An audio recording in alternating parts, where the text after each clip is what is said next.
Oke, bismillahirrahmanirrahim. Assalamualaikum warahmatullahi wabarakatuh. Alhamdulillahirrabbilalamin. Wabihi nasta'in wa ala umuri dunya waddin. Wassalatu wassalamu ala asrofil anbiya'i wal mursalin. Wa ala alihi wa sahbihi ajma'in. Amma ba'du. Ya, sekarang kita masuk ke pekan pertama di bulan Mei. Seperti biasa, kalau pekan pertama di bulan Mei berarti kita membahas materi bebas. Kali ini kita akan membahas mengenal dunia konten kreator digital. Apa itu konten kreator, bagaimana cara memulainya, dan lain sebagainya kita akan bahas malam ini insya Allah. Jadi apa itu media sosial? Karena konten kreator itu dimulai pada saat ada media sosial. Ketika zamannya orang-orang dulu yang nggak ada media sosial ya belum ada yang namanya konten kreator. Jadi konten kreator itu ada ketika sudah terciptanya media sosial. Media sosial itu sendiri adalah media di mana seluruh informasi saat ini yang berasal baik yang benar-benar fakta gitu ya, benar-benar bisa dipercaya atau bahkan berita palsu sekalipun ada di dalam media sosial. Nah, faktanya di lapangan ternyata manusia ini hidup dalam perlombaan yang tidak berujung atau kalau para pembisnis itu disebut dengan perlombaan tikus atau rat race. Jadi kalau misalkan pernah melihat cuplikan di mana cuplikan itu menggambarkan adanya perlombaan dari seekor tikus gitu ya. Yang kalau misalkan udah lulus kuliah, udah lulus SMA harus kuliah, masuk perguruan tinggi yang bergengsi gitu ya. Setelah lulus dari perguruan tinggi yang bergengsi itu harus kerja dapat gaji yang lumayan besar dan lingkungan yang baik gitu ya. Setelah usia 25 harus nikah, lebih dari itu berarti patut dipertanyakan.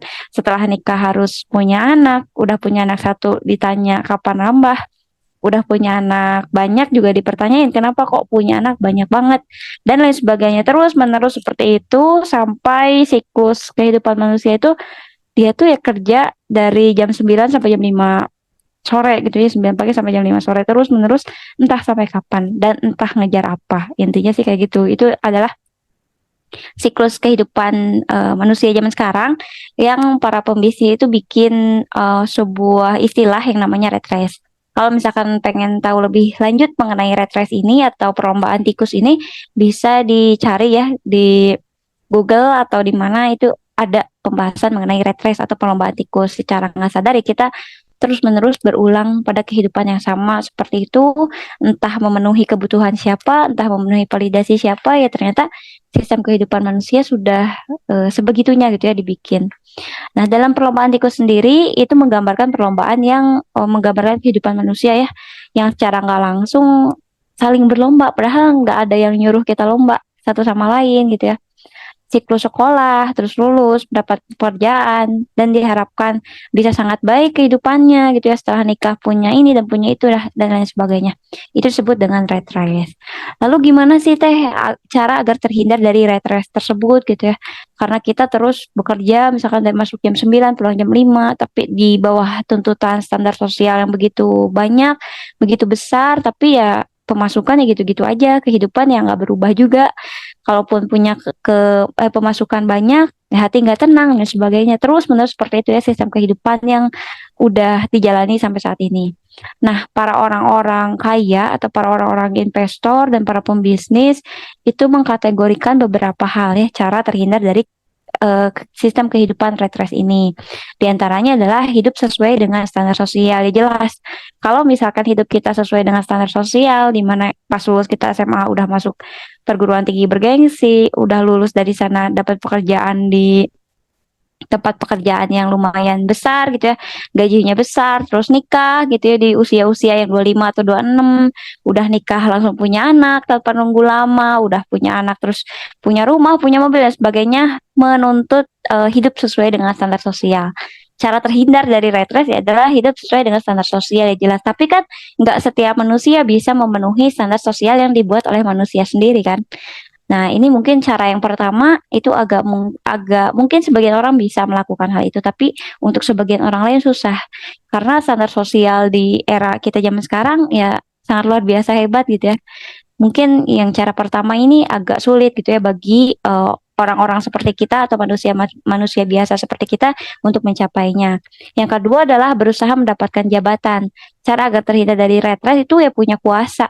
Ya kalau enggak jadi bos dari sebuah usaha, ya jadi bos dari suatu pabrik ya yang bisa enggak yang nggak terkait waktu gitu ya, mau datang kapan aja silahkan gitu ya. Jadi orang-orang lain yang bekerja untuk kita dan bisa menghargai diri kita sebagai bosnya gitu ya. Tapi jika kamu memiliki kuasa akan sesuatu, ya kita juga punya kuasa atas orang lain.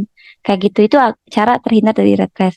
Tapi juga di sini kita nggak bisa juga serta merta punya jabatan gitu ya. Misalkan kita mau jadi PNS, jabatan PNS, misalkan yang meskipun nggak jadi bos, tapi kan kalau misalkan jabatannya udah PNS nih, berarti udah agak masuk ke standar sosial ya, agak nggak dihujat lagi atau nggak dipandang sebelah mata lagi sama orang. Nah, kayak gitu.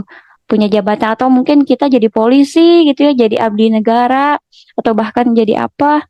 Nah, kalau misalnya kita punya kuasa atas sesuatu atau punya status ya, status sosial di pekerjaan kita dan sebagainya, itu biasanya orang lain menghargai, oh dia PNS nih gitu ya. Oh dia tentara, oh dia polisi misalkan. Oh dia pilot dan lain sebagainya. Ya status sosial yang pekerjaan-pekerjaan yang dianggap wah lah gitu ya di kayak misalkan dokter, terus apalagi tuh yang pekerjaan-pekerjaan yang dianggap wah. Tapi juga di sini mungkin sebagian orang bisa mencapainya, tapi nggak semua orang bisa mencapai hal itu kan. Terutama bagi orang-orang yang punya mungkin latar belakang keluarga yang kurang, atau mungkin ya punya kondisi khusus yang tidak tidak bisa gitu ya mendapatkan jabatan itu. Dan yang selanjutnya adalah berusaha mendapatkan kekayaan yang banyak. Ya kalau misalkan punya keluarga yang 7 turunannya udah kaya gitu ya, atau mungkin keluarganya dari kalangan artis, terus apa ngasih uang 271 triliun misalkan, punya kekayaan yang begitu luar biasa, ya biasanya manusia itu kalau misalkan menghadap kepada manusia yang lebih kaya itu lebih respect, ya nggak? Kalau misalkan kita, enggak, secara nggak langsung gitu ya, walaupun kita sadar nggak sadar, kalau misalnya kita lihat atau berhadapan dengan orang yang setidaknya lebih kaya, misalkan tasnya merek apa, datang pakai kendaraan yang mereknya apa gitu ya, terus tampilannya aja udah kelihatan, oh ini bermerek semua, misalkan seperti itu, agak agak gimana ya, agak sedikit respect atau mungkin agak sungkan pada orang tersebut. Yaitu kalau misalkan orangnya punya kekayaan banyak, tapi juga di sini nggak bisa semua orang punya kekayaan yang banyak secara drastis gitu ya. Ya kalau misalkan punya keluarga yang mewariskan kekayaan luar biasa pada kita. Kalau misalkan kondisinya biasa aja atau ya datang dari keluarga yang nggak begitu baik, kondisi ekonominya gimana? Apakah kita terus-menerus harus berjalan dan hidup di antara lingkaran setan yang namanya red race atau perlombaan tikus ini gitu ya? Ya beda cerita jika tidak bisa memenuhi standar sosial, jabatan juga kita nggak punya, kekayaan pun juga kita nggak nentu ya, cukup buat makan deh sehari-hari gitu dan sebagainya. Maka para orang-orang zaman sekarang nih, itu cara agar keluar dari kehidupan sistem red race ini adalah dengan cara menjadi seorang konten kreator. Kenapa seorang konten kreator itu menjawab cara agar terhindar dari red race ini? Nah, maka dibahas di why ini. Karena secara tidak langsung jika seseorang sudah menjadi konten kreator, maka setidaknya ada manfaat yang dia bisa berikan kepada halayak orang gitu ya atau banyak orang, dan perlahan-lahan pengikut dalam media sosialnya itu akan naik terus menerus gitu ya kalau misalkan dia memang udah punya influence atau punya manfaat sama orang lain. Dan jika menempati angka tertentu, misalkan udah 10K nih kan biasanya nanti dijelasin ya ambang batasnya segimana. Nah, misalkan udah nyampe 10K atau misalkan 50.000 atau 100.000 bahkan, dan jika menempati angka tertentu, ia perlahan mulai dipandang berbeda. Contohnya gimana? Kenapa teteh-teteh atau kakak semua sekarang mau mendengarkan saya di sini? Apakah karena saya kaya, saya nggak pernah memperlihatkan kekayaan saya segimana gitu ya. Saya juga bukan orang yang kaya banget dan nggak kekurangan banget gitu ya. Ya alhamdulillahnya dicukupkan.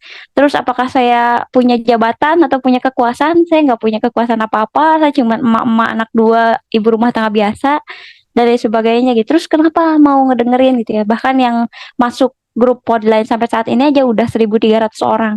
Kenapa 1.300 orang mau masuk ke grup Podline yang ya gitu-gitu aja isinya gitu ya, ngedengerin saya ngomong, ngedengerin saya ngisi materi, padahal materinya juga kadang-kadang nggak ada manfaatnya sama sekali, tapi kenapa mau denger? Ya itu karena mungkin karena saya punya influence juga dan saya sudah apa ya sudah meniatkan diri saya untuk menjadi content creator dan inilah buktinya gitu salah satu bukti bahwa ya content creator itu bisa membawa kita kepada keluar dari sistem kehidupan red race tadi.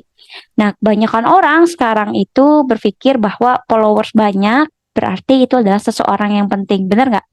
Coba pernah nggak kita ngelihat, oh ini lihat komentar orang atau postingan orang, terus tanpa sengaja kita lihat profilnya dia, dibuka Instagramnya dia, terus ketika lihat followersnya, waduh udah 100.000 gitu ya, aduh aduh udah 100 berapa ribu gitu, atau udah 1 juta dan sebagainya. Secara nggak langsung, oh berarti kita eh, menganggapnya orang yang punya akun Instagram itu seseorang yang penting, ya kan?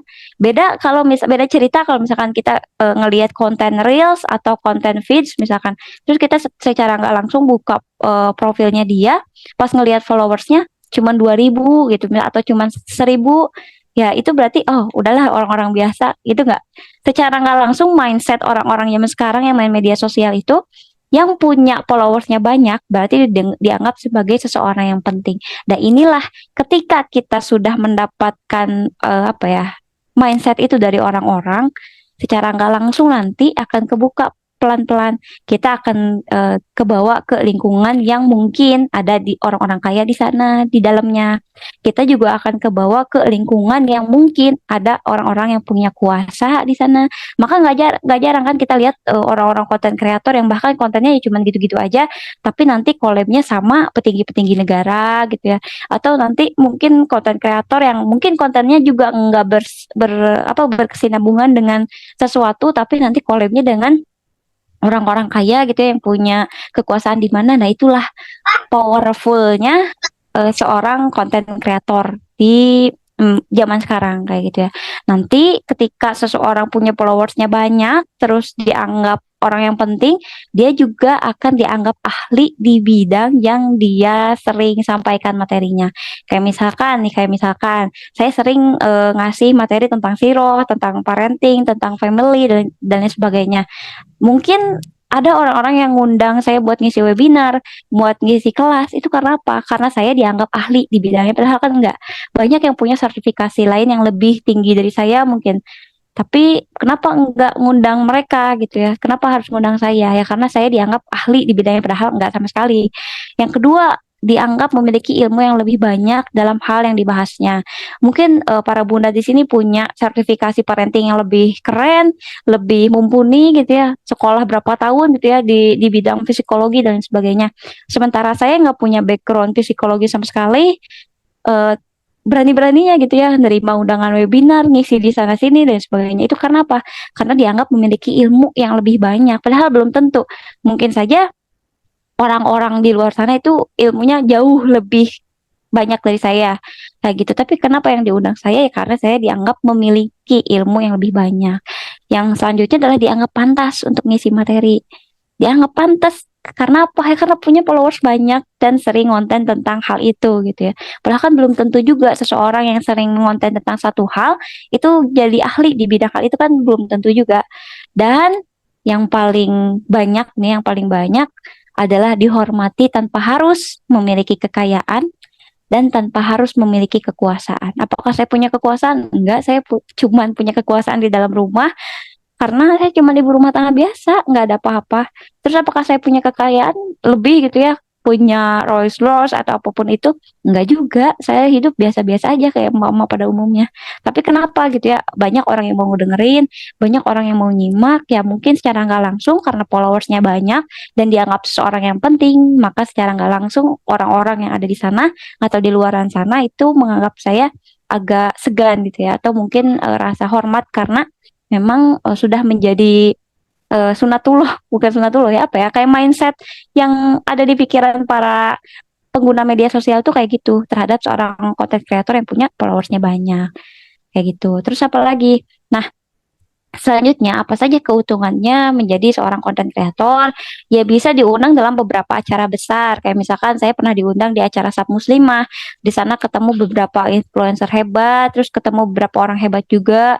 yang sering ketemu di media sosial gitu ya, yang udah centang biru juga semuanya, kenalan di sana gitu ya, terus berkenalan dengan konten kreator lain gitu. Saya ketemu konten, oh ini mungkin siapa gitu ya, ketemu di sana banyak banget, diundang ke acara apa, ketemu dengan konten kreator lagi, kenalan sehingga jaringan lebih luas. Terus peluang menjangkau banyak orang dengan jangkauan yang lebih luas itu sangat memungkinkan. Ketika kita ketemu gitu ya, diundang di suatu acara resmi, di sana banyak konten kreator lain, kita ketemu sama konten kreator yang lain, kenalan gitu ya, tukar pikiran atau tukar kontak dan sebagainya. Ketika kita butuh sesuatu dan ada project tertentu, kita bisa saling bersinergi atau kolaborasi bahkan dalam suatu project yang bersamaan.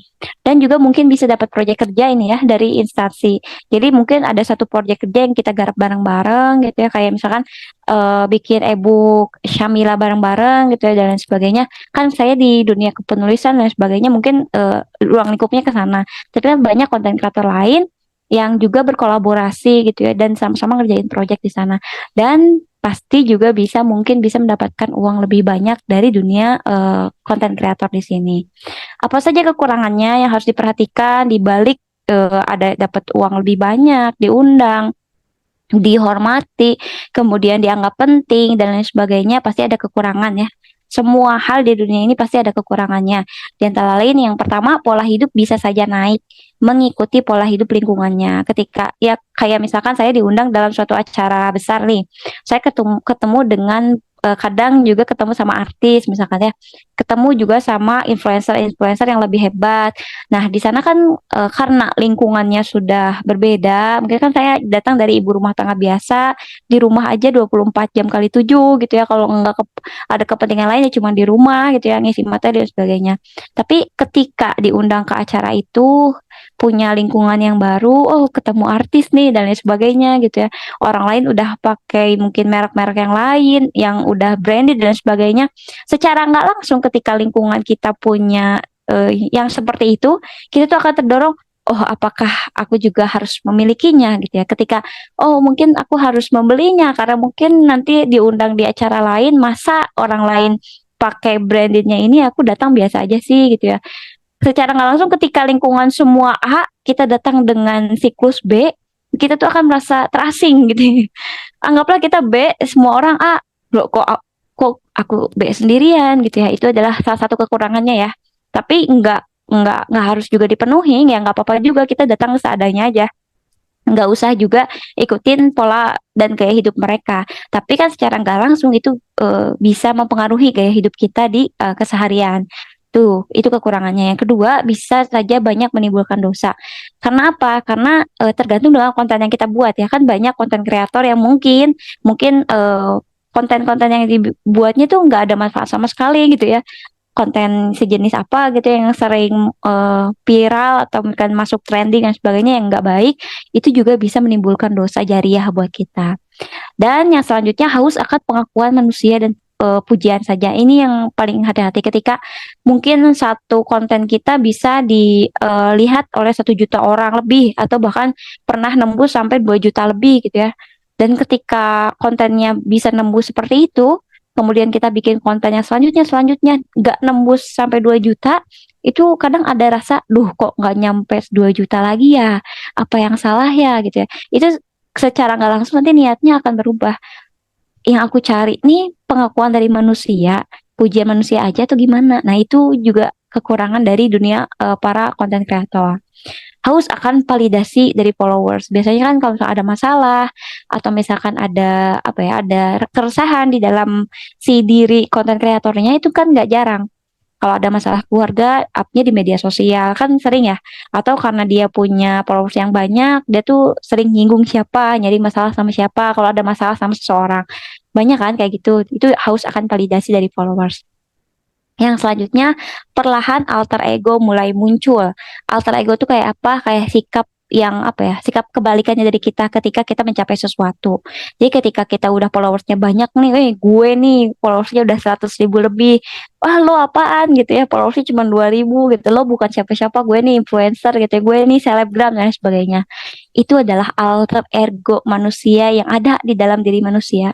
Jadi secara nggak langsung kalau misalkan kita jadi konten kreator dan followersnya banyak, itu pasti akan alter egonya akan muncul dan manusia itu perlahan-lahan akan menjadi sombong kalau nggak pandai-pandai menata hatinya. Dan penghasilannya nggak tentu, teman-teman. Oh, menjadi konten kreator itu kaya dengan cepat. Nggak gitu juga. Kadang memang konten kreator itu di saat ada rame-rame gitu ya, di saat ada sepi mungkin sampai berbulan-bulan sepi ya, sepi aja gitu ya, nggak ada penghasilan dari sana. Jadi jangan dianggap menjadi konten kreator ini adalah cara cepat menjadi kaya, nggak juga. Tapi apakah ada penghasilan dari sana yang lumayan? Ya lumayan juga gitu ya.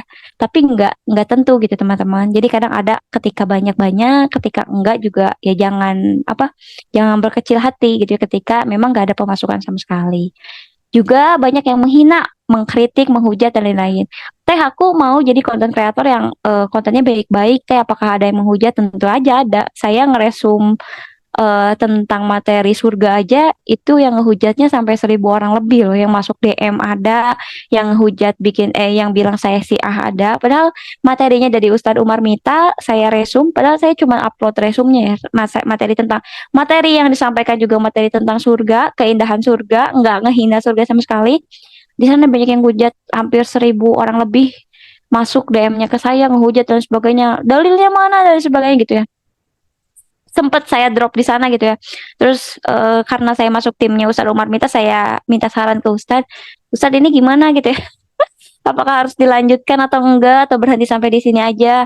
Khawatirnya saya salah langkah atau saya salah meresum dan sebagainya. Akhirnya tim Ustadz Umar Mita tuh bikin suatu panggilan gitu ya sama saya, sama suami juga, ya intinya teh menguatkan gitu ya. Kalaupun misalkan di dunia konten kreator yang baik aja udah seperti ini jalannya gitu ya susah, apalagi kalau misalkan kamu menjadi konten kreator yang buruk, pasti banyak banget hujatannya lebih dari ini, kayak gitu. Jadi nggak ada yang bilang konten kreator itu mulus-mulus aja, nggak. Walaupun konten yang kita bikin itu baik-baik saja, pasti banyak orang yang mengkritik dari segala hal. Kayak gitu. Jadi harus siap-siap dengan itu. Dan tentang plagiarisme, misalkan konten kita di-repost atau di-remake tanpa seizin kita dan kadang-kadang dihapus watermarknya dan sebagainya.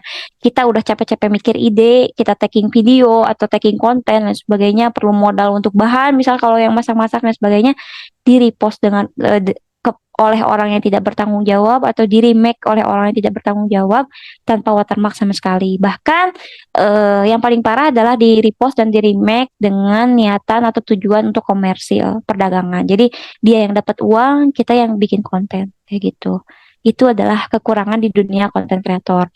Sekarang saya bahas singkat aja ya, istilah-istilah dalam media sosial. Kenapa istilah ini harus diperkenalkan? Karena kedepannya kita akan bahas tentang bagaimana cara menjadi konten kreator. Nah, mengenal istilah dalam media sosial ada yang namanya content creator atau content creation. Content creation itu adalah proses pembuatan materi ya. Materi apa yang mau kita buat, materi apa yang mau kita usungkan di media sosial, dan materi apa yang mau kita naikkan gitu ya isunya. Terus ada yang namanya engagement. Engagement itu adalah interaksi antara konten dengan audiensnya. eh Engagement itu adalah daya tarik gitu ya. Daya tarik kalau misalkan daya tariknya semakin besar berarti kontennya menarik. Kalau misalkan daya tariknya kurang berarti kontennya kurang menarik kayak gitu. Dengan audiens itu adalah followers atau pembaca atau yang nonton reels kita. Ada juga engine optimization, itu adalah praktek mengoptimalkan konten agar mudah ditemukan. Jadi ada yang namanya teknik-teknik gimana sih caranya biar konten kita itu masuk ke highlight Instagram gitu ya, atau masuk ke konten-konten yang ditampilkan terlebih dahulu oleh Instagram, itu juga ada tekniknya. Ada juga monetasi. Monetasi itu ketika konten kita itu dibayar sama Instagram. Caranya gimana? Konten kita diisiin iklan sama Instagram, nanti kita dapat uang dari sana. Yang pertama, yang kedua, konten kita bikin konten reels, nanti ada orang-orang followers yang ngasih hadiah sama kita. Nanti kita juga dapat uang dari sana. Yang paling terbaru adalah yang ketiga, ada yang namanya subscribe gitu ya, subscribe channel, bukan yang eksklusif. Jadi ketika followers kita bayar itu, dia dapat konten eksklusif dari kita yang nggak bisa dinikmati oleh followers yang umum yang nggak subscribe kayak gitu. Itu monetasi juga bisa. Ada yang namanya influencer. Influencer itu seseorang yang punya influence atau pengaruh gitu ya ketika kamu sudah menjadi content creator secara nggak langsung kamu sudah menjadi influencer. Tapi influencer di bidang apa ya tergantung dengan konten yang kamu buat. Terus analisis data tuh kayak misalkan insightnya berapa, terus waktu tontonnya berapa itu ada di Instagram tuh ada gitu ya waktunya kapan itu bisa dilihat di settings kayak gitu itu ada itu namanya analisis data. Ada yang namanya thumbnail. Thumbnail itu kayak cover. Kalau misalkan sering lihat profil saya itu cover.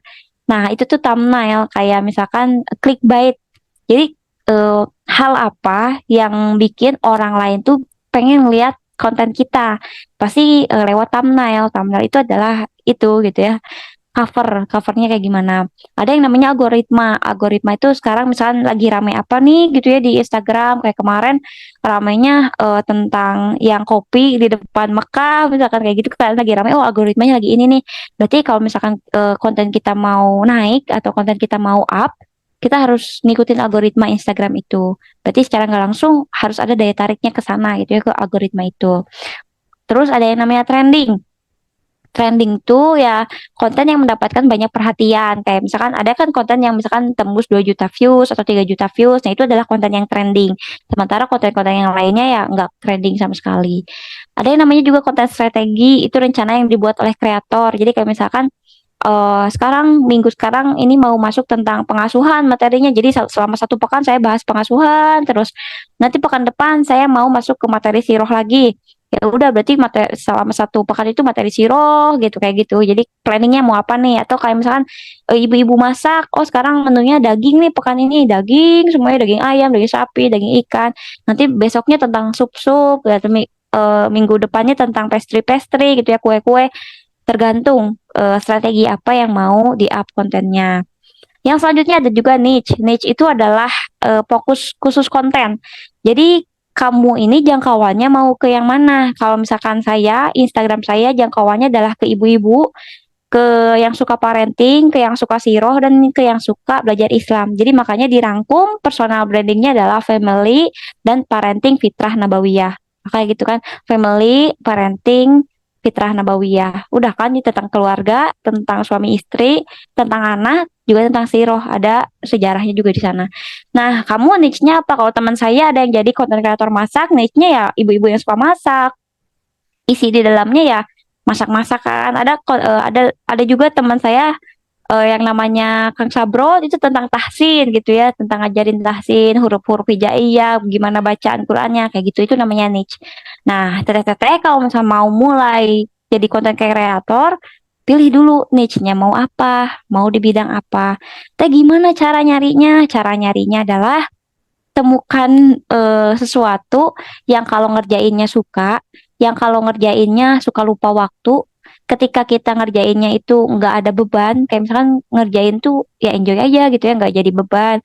Terus ketika kita melakukannya berulang-ulang, kita tuh ya semakin suka dengan hal itu apa kalau misalkan saya kan nulis atau belajar siroh kayak gitu saya suka banget belajar siroh kan karena kalau misalnya baca siroh tuh selalu ada hal baru yang didapatkan tapi kan nggak semua orang bisa baca buku siroh tebel-tebel itu kan saya suka tapi kalau misalnya teteh-teteh kan mungkin nggak suka itu sukanya apa ya kayak gitu temukan sesuatu yang teteh-teteh suka yang kalau ngerjainnya nggak kepikiran waktu gitu ya tiba-tiba oh kok udah jam segini aja padahal waktu nggak kerasa dan kalau ngerjainnya berulang-ulang itu nggak jadi beban terus kalau misalkan menghasilkan uang dari sana itu lebih apa ya lebih disukai gitu nah kayak gitu pilih aja tuh apa dalam diri teteh-teteh semua. Terus collaboration itu kayak misalkan kolaborasi antara content creator lain dengan kita.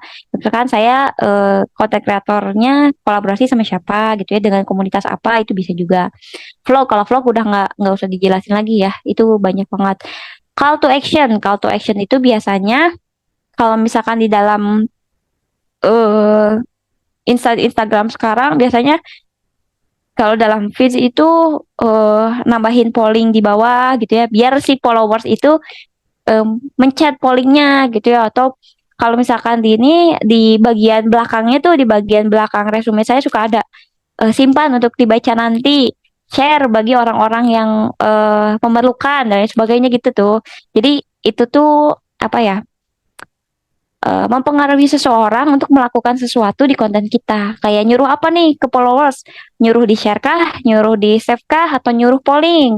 Atau nyuruh sesuatu gitu ya? Atau nyuruh komen? Kan kadang-kadang kalau kamu mau misalkan ebook gratis tentang pengasuhan Sirah Nabawiyah, coba komen daftar gitu atau coba komen mau, kan suka ada kayak gitu. Nah, itu adalah call to action.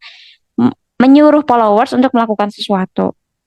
Ada juga namanya hashtag. Hashtag tuh udah tahu ya, namanya kata kunci biasa. Nah, ini yang terakhir ada juga namanya call. Call itu adalah ajakan bisnis dari satu brand. Jadi kayak misalkan saya kan bawanya misalkan parenting Fitrah Nabawiyah atau Siroh. Terus mungkin ada komunitas Siroh yang ngajak, nah saya sebagai call-nya kayak gitu. Seseorang yang dianggap bisa menginfluence tentang sesuatu yang sejalan sama brandnya tersebut. Ada yang namanya red card. Red card itu biaya untuk endorse si si influencer, biaya untuk mengundang si influencer itu, dan biaya untuk mengajak kerjasama si influencer itu berapa. Semakin tinggi followersnya biasanya akan semakin mahal. Semakin tinggi jangkauannya biasanya juga akan semakin mahal red cardnya. Ya misalnya sekarang followersnya baru 10.000, berarti red cardnya mungkin di kisaran 500.000 gitu ya. Atau sekarang naik nih dari 50.000 followersnya, naik jadi 1 juta misalkan. Atau nanti followersnya udah 100.000. Nah, 100.000 mungkin nanti naik jadi 1.500.000 atau 2 juta. Misal udah 1 juta, oh udah atau apalagi udah 50 juta. Nah, itu kan ada. Nah, itu namanya red card. Makanya kenapa para influencer atau para artis yang punya followers jutaan, red cardnya itu sekali ngiklan di IG story sekian juta gitu ya, sekali ngepost di feed berapa puluh juta, itu ada juga kayak gitu. Itu namanya red card. Terus ada juga generate konten gitu ya. Itu adalah konten yang dibuat dan diposting oleh pengguna biasa, bukan merek atau bisnis. Ini kayak misalkan ya konten biasa yang bisa di-share atau dibagikan. Ada yang namanya logbook. Logbook ini kayak apa ya? Ini untuk yang dagang sih. Untuk yang dagang biasanya ada produk yang dijual, terus ada punya logbooknya. Nah, ini juga affiliate marketing ada yang kayak sekarang tuh Shopee ya, yang banyak affiliate-nya. Kayak misalkan Shopee menyediakan gratis produk bagi orang-orang yang mau ngontenin produknya. Kayak gitu itu namanya affiliate marketing. Jadi kamu jadi influencer, tapi influencer yang ngiklanin produk Shopee kan banyak ya.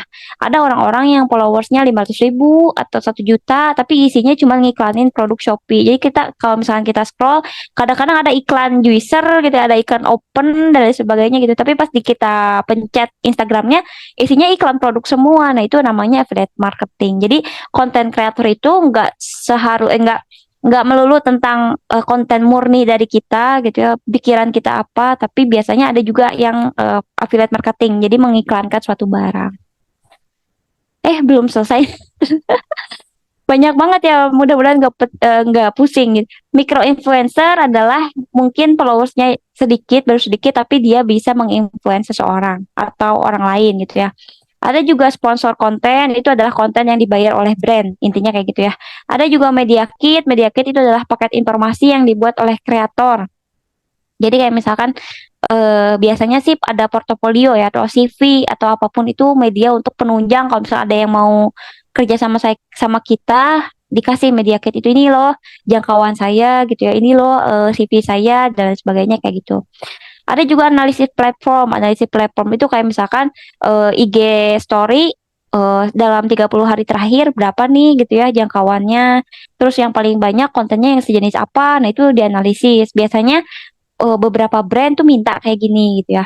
Ada juga rate. Kalau rate itu ada di Instagram tuh udah disimpulin gitu ya. Kalau misalkan udah akunnya udah masuk ke profesional, itu udah disimpulin sama Instagramnya rate-nya berapa. Misalkan jangkauannya 2 juta orang, 3 juta orang, dan sebagainya itu ada. Kalau misalkan udah profesional dashboardnya kayak gitu ya. Kurang lebih nanti dibaca-baca lagi deh, ini bisa belajar sendiri gitu ya. Nah, bagaimana teh caranya mau mulai jadi konten kreator? Yang pertama adalah niat. Pasti niatnya dulu.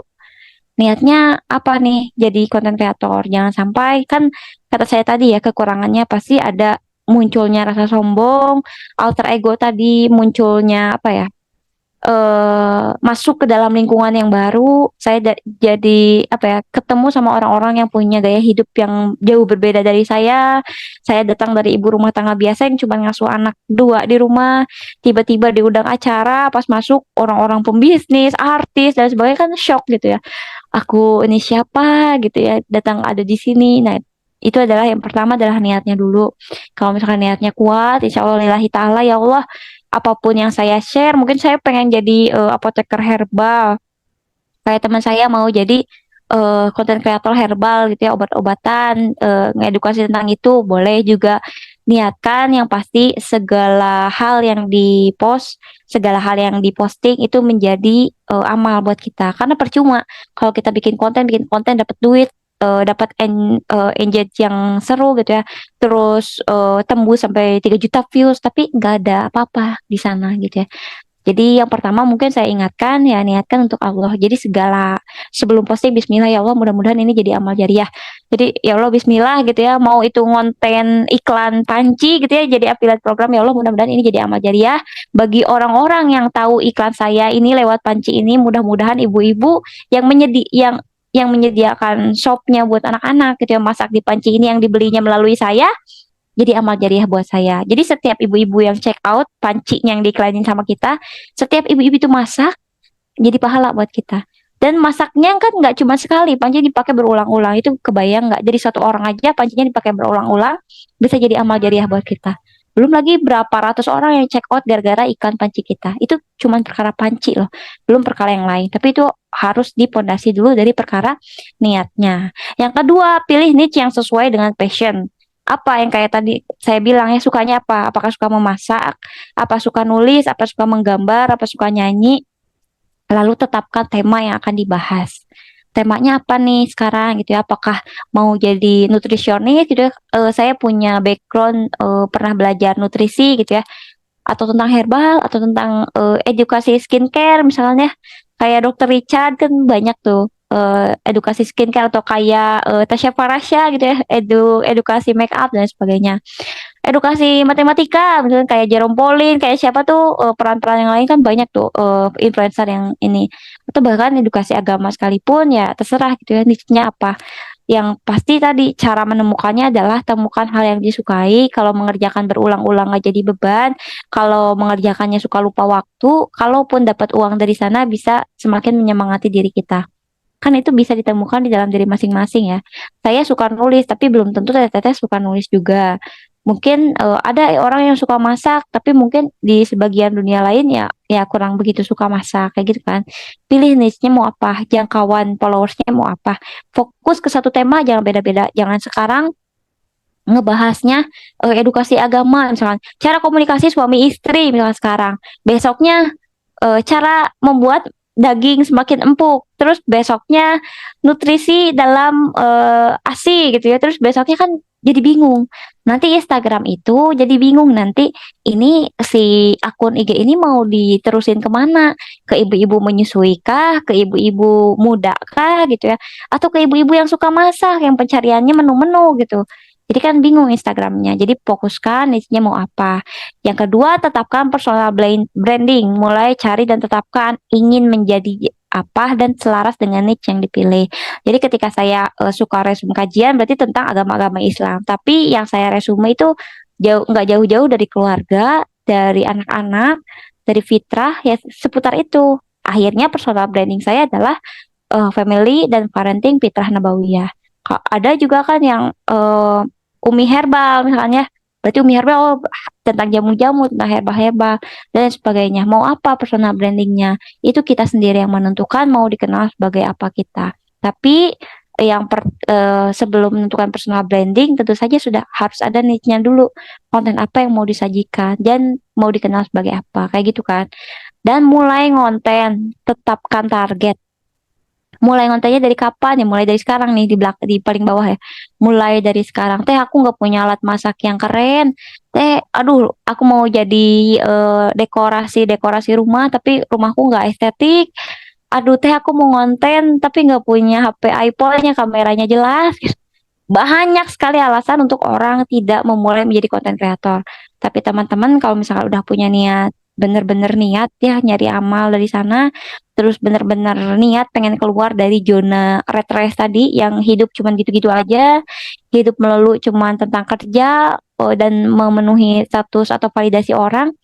Ya kalau misalnya mau keluar dari red race itu ya cari jalan hidup yang berbeda lewat konten kreator ini. Mulai dari sekarang apapun itu. Kenapa harus malu sih rumah nggak estetik? Emang ada nggak sih validasi? Ada nggak sih syarat rumah tuh harus estetik? Nggak juga kan? Teh takut dihina, teh takut ini.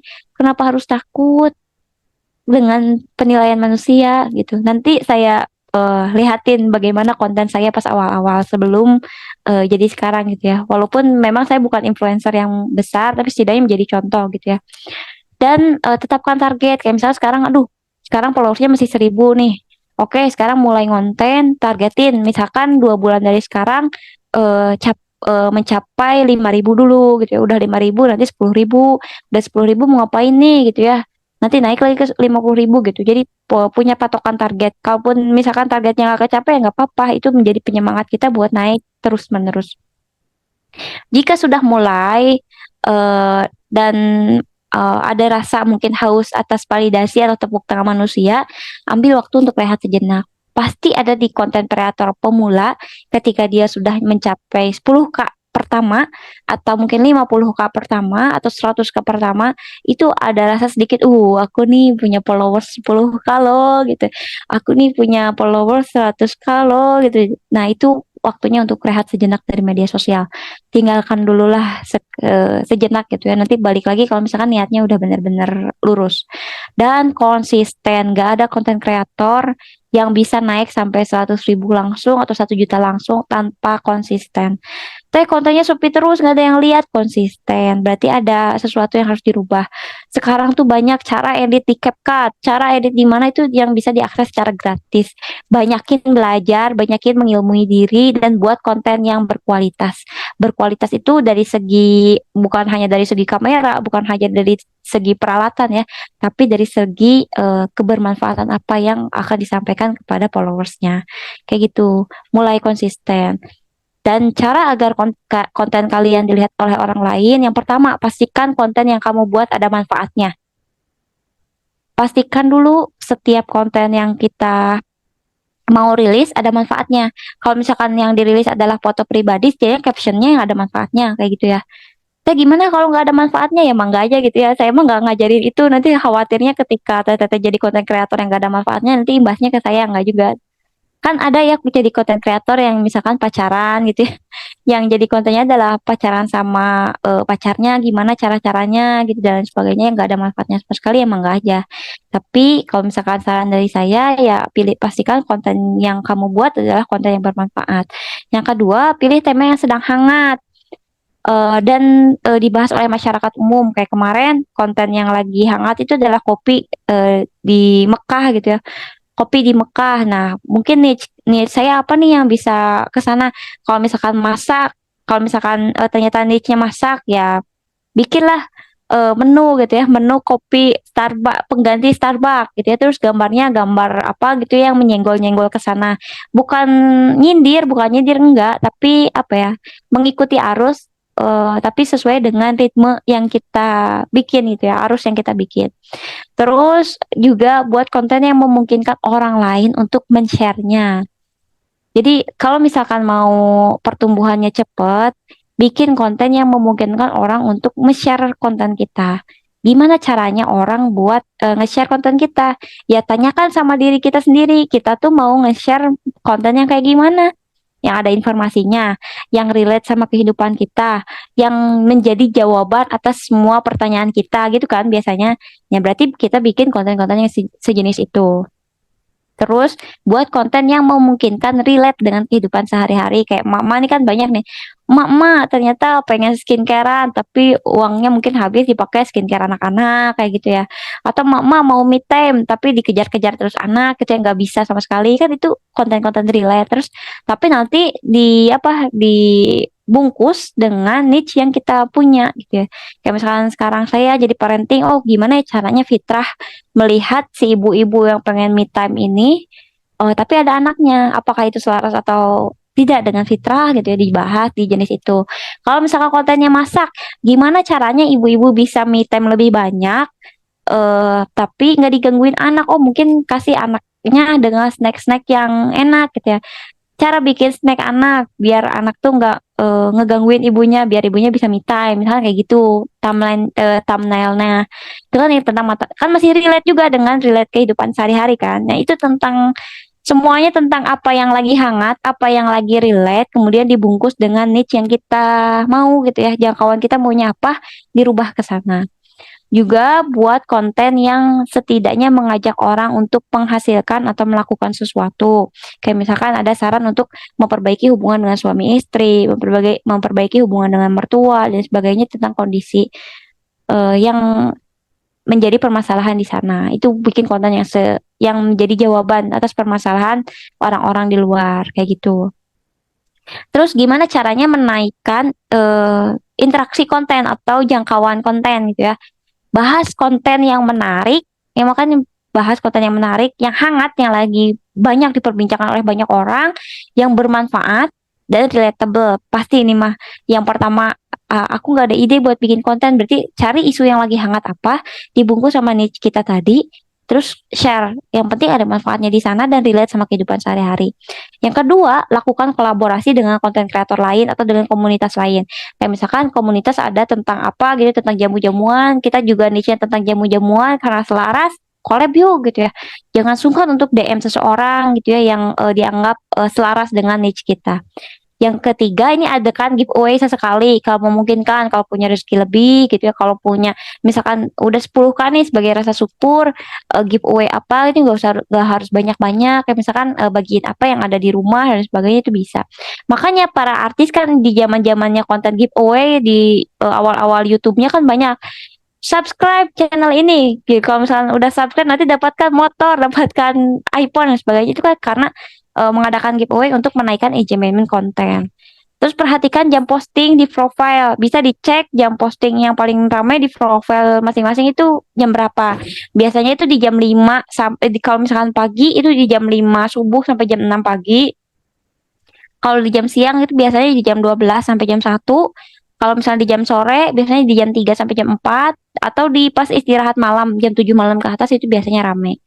Dan jika ingin posting setiap hari, silahkan jika sanggup konsisten. Teh gimana dong kontennya harus setiap hari atau enggak? Ya kalau misalkan mau ingin setiap hari mah enggak, tapi pastikan untuk konsisten. Jika ingin posting sesekali gimana teh? Saya enggak rajin konten gitu, pengen sesekali aja mah enggak, tapi pastikan konten yang di up itu berkualitas. Kayak misalnya, oh ini ada manfaatnya, oh ini udah lumayan lah gitu ya. Eh, karena postingnya sesekali ya pastikan konten itu agak berkualitas untuk sebagai tabungan kita di hari-hari berikutnya ya. Dan jika ada konten yang viral, duh konten saya tiba-tiba 3 juta views gitu, misal atau kan berapa ada konten yang viral, sebisa mungkin ketika ada konten yang viral, jangan dulu ditimpa oleh konten baru. Jadi ketika kontennya ternyata naik nih tiba-tiba yang nonton reelsnya banyak, jangan dulu ditimpa dengan konten yang baru, itu akan menurunkan engagement, akan menurunkan jangkauan gitu ya. Kecuali kalau misalkan yang konten yang di apa yang di up juga konten yang lagi rame itu pasti akan booster gitu ya, akan double attack gitu ya. Serangannya akan lebih rame gitu ya si Instagram dan yang ngebacanya kayak gitu. Selama kapan teh? Kalau misalnya lagi rame, berarti ditunggu sampai tiga harian lah ya untuk nunggu reda dulu si konten yang rame itu. Atau sampai mungkin sampai agak meredup gitu kontennya. Nah, Awas juga nih terkena yang namanya shadow ban. Saya pernah di shadow ban selama hampir 6 bulan. Saya nggak bisa live IG sampai sekarang juga saya nggak bisa live IG sampai sekarang nggak tahu kenapa masih ngehukum saya IG itu gara-gara posting Palestina. Dan biasanya shadow ban ini karena yang pertama ngangkat isu yang sensitif, yang kedua ngangkat isu-isu tentang seksual, yang ketiga ngangkat isu-isu tentang kekerasan. Nah, tiga hal itu yang paling cepat buat kena shadow ban. Jadi kalau misalkan nggak mau kena shadow ban, baiknya sih ngehindarin tiga itu gitu ya. Tapi kalau misalkan mau bicara tentang Palestina, mungkin agak diganti kata-katanya dan sebagainya itu bisa. Apa efeknya? Efeknya adalah konten tidak akan diperlihatkan pada followers ataupun non-followers. Pernah satu waktu konten saya tuh nggak bisa di like sama sekali, nggak bisa di komen sama sekali, dan bahkan nggak bisa dilihat sama satu orang pun gitu ya.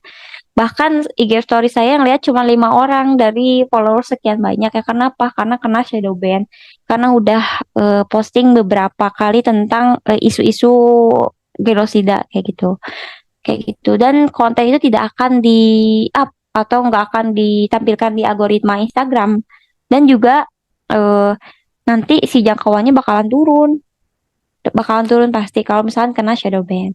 Cara ngatasinnya gimana? Ya istirahat dari medsos tersebut selama 3 sampai 7 hari. Jadi kita log out dari Instagram kita, nggak usah buka-buka Instagram kita yang akun itu gitu ya. Buka mungkin di akun yang lain. Itu bisa diistirahatin dulu sama 3 sampai 7 hari sampai mulai membaik. Yang kedua, cari jangkauan baru dari pesan broadcast IG gitu ya, kan di IG sekarang ada broadcastnya juga. Cari dari sana atau dari IG story, tolong dong gitu ya kalau misalkan ada yang lihat story ini balas gitu ya, biar naikin jangkauan kita dan IG kita sembuh lagi.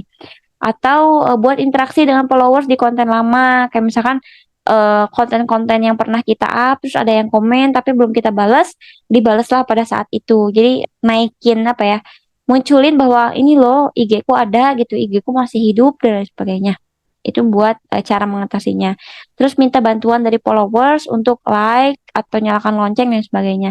Itu pernah saya lakukan ketika saya nggak bisa, saya di ban, nggak bisa live, nggak bisa collab, nggak bisa posting feed, nggak bisa up reels gitu ya. Terus ketika udah nyoba 5 kali posting reels, akhirnya bisa ke upload. Di sana posting reelsnya bantu dong gitu ya. Pernah kalau pernah lihat postingan saya, bantu dong, saya terkena shadow ban gitu ya.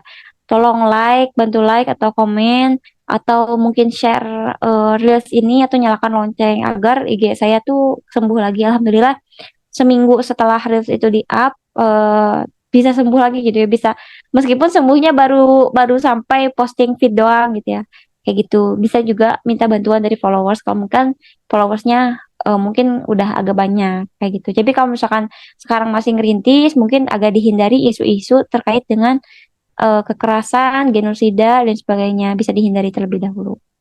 Itu ya cara-caranya. Nah, mungkin materinya cuman sampai di sini.